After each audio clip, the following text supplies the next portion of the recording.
देखिए, जन्म भी किसी न किसी बहाने से देते हैं, किसी को निमित्त बना करके, और पालन भी किसी न किसी को निमित्त बना करके भगवान करते हैं। आप कहोगे बेटा पालन करता है, हमारा पति पालन करता है। जरा विचार करो, वो परमात्मा अगर हृदय में न बैठे हों तो बेटा कुछ कर पाएगा? बेटी कुछ कर पाएगी?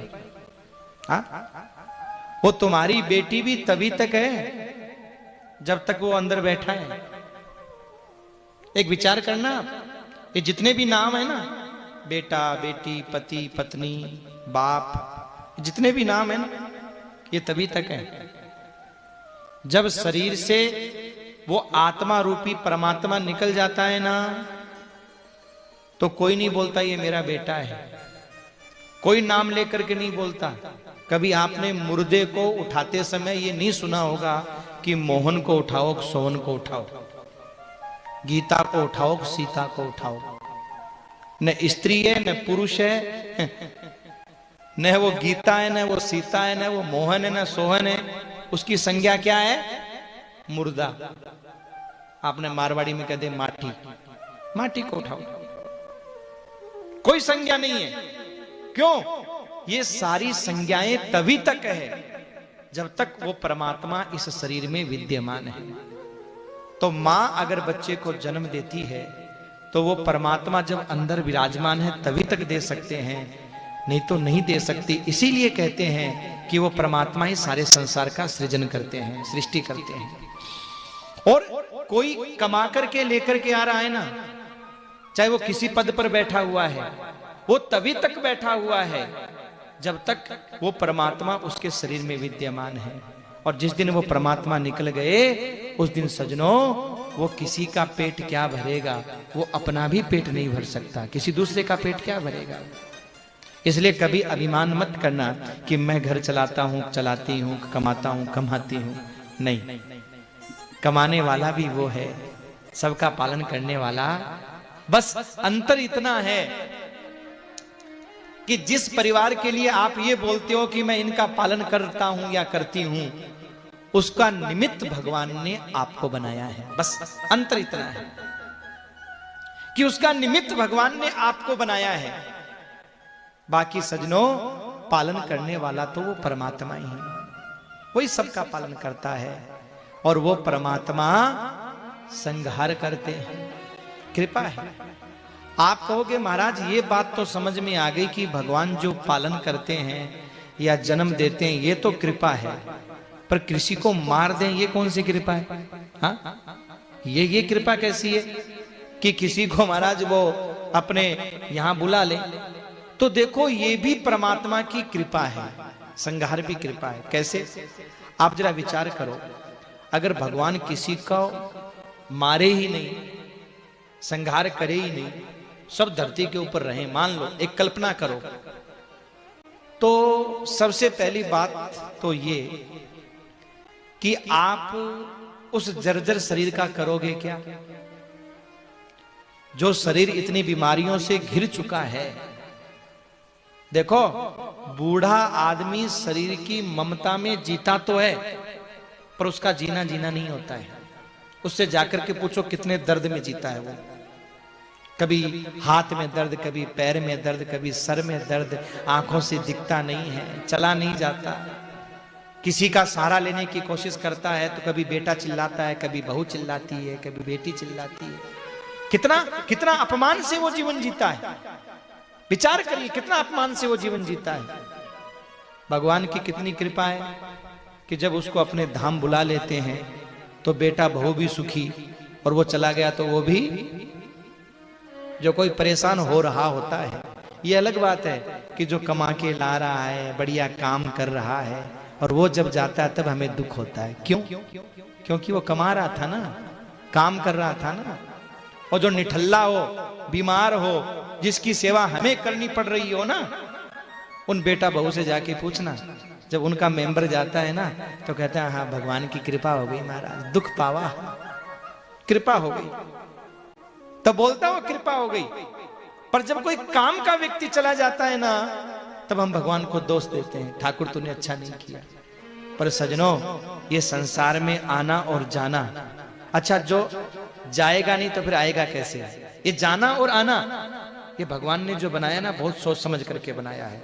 चलो फिर भी मान लो कल्पना करो कोई दुनिया में भगवान ऐसी प्रक्रिया कर दे कि कोई मरे ही नहीं, जर्जर शरीर के साथ चले, तो आप रिश्ता क्या बनाओगे? रिश्ता मतलब 10 पीढ़ी पुराने दादाजी सामने से आ रहे हो, क्या बोलोगे उनको? क्या बोलोगे? हा? जो 10 साल, अरे दादाजी तो तुम्हारे पिता के जो बाप है वो भी दादाजी। अब पढ़ बोलोगे कि सड़ बोलोगे कि घड़ बोलोगे, क्या क्या रिश्ता बनेगा?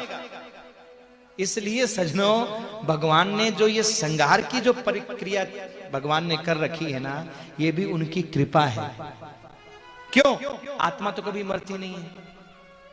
जो शरीर के अंदर आत्मा है वो तो मरती नहीं है, चाहे तुम्हारी माँ के रूप में हो, बाप के रूप में हो, भाई के रूप में हो, बेटे के, वो तो कभी मरती नहीं है। शरीर ही बदलता है, किसी न किसी रूप में वो फिर आ जाता है दुनिया में। यानी जर्जर शरीर को बदल करके भगवान उसे अच्छे कर्म है तो एक मनुष्य का शरीर दे देंगे, और अच्छे कर्म नहीं है तो पशु पक्षी का दे देंगे, पर शरीर तो देना पड़ेगा। ये शरीर क्या है? एक कपड़े की तरह है। जैसे हम कपड़ा बदलते हैं ना, ऐसे मानो ये आत्मा कपड़े की तरह शरीर बदलती है। अब बेटा अगर लायक है तो माँ बाप उसे अच्छे अच्छे कपड़े देंगे, और नालायक है तो तन ढकने को कपड़ा तो देंगे ही देंगे, महंगा नहीं तो सस्ता मस्ता दे देंगे, देंगे कपड़ा तो उसको, नंगा तो नहीं घुमाएंगे। ऐसे ही भगवान इस आत्मा को जो अच्छा होता है, सच्चा होता है, भक्त होता है, उसे मनुष्य शरीर रूपी कपड़ा दे देते हैं। और जिसके पुण्य इस लायक नहीं है, नालायक है, तो उसको गधा, खच्चर, ऊंट, नाली का कीड़ा कुछ न कुछ बना ही देते हैं। हाँ, कपड़ा तो देना ही पड़ता है। बस ये भगवान की कृपा है, चाहे वो जन्म हो, चाहे वो पालन हो, चाहे वो संहार हो। हमारे हाथ में कुछ नहीं है, न तो जन्म है और न संहार है। इसीलिए हम कहते हैं मारने वाला है भगवान,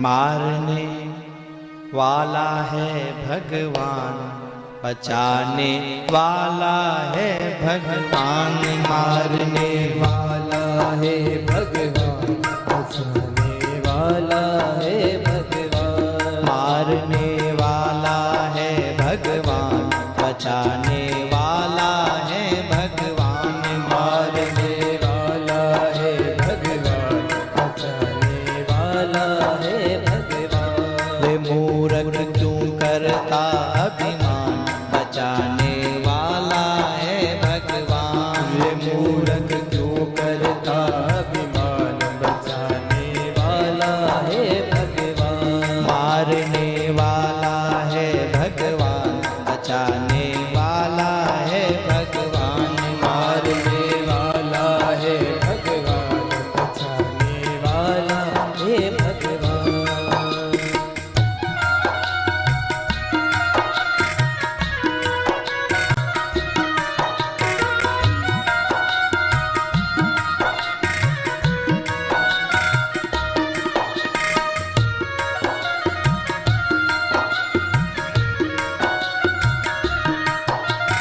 जय जय श्री राधेश, मारने वाला है भगवान, बचाने वाला है भगवान। आप देखना, कई बार प्रतिकूल परिस्थितियों से वो परमात्मा हमें बचा के ले आता है, और जब जाना होता है ना तो कुर्सी पर बैठे बैठे चले गए। हाँ, हमने अपनी आंखों से बहुतों को देखा है, एकदम स्वस्थ हो गए, ठीक हो गए, कोई समस्या नहीं है, दाना पानी पूरा हुआ, चले गए।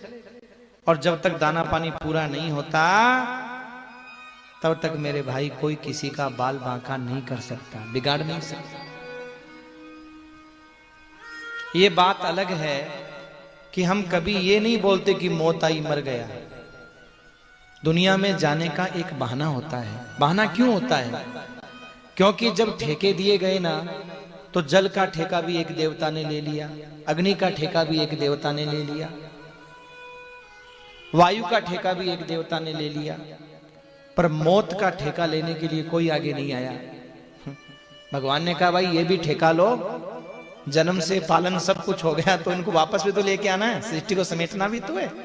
देवता बोले नहीं महाराज हम नहीं लेंगे। क्यों? बोले जिसके परिवार के मेंबर को हम लेकर के आएंगे ना, वो महाराज पूजा तो बहुत दूर की बात है, गाली और देगा हमको, और हमें गाली नहीं सुननी।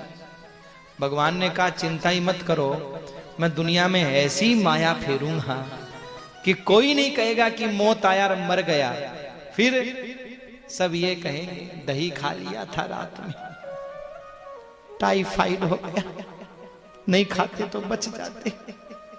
हमने बहुत कहा था आजकल जयपुर में कुछ नहीं है, बंबई लेकर के चलो, लेके नहीं गए, नहीं बच जाते। ऐसे कैसे बच जाते? हा?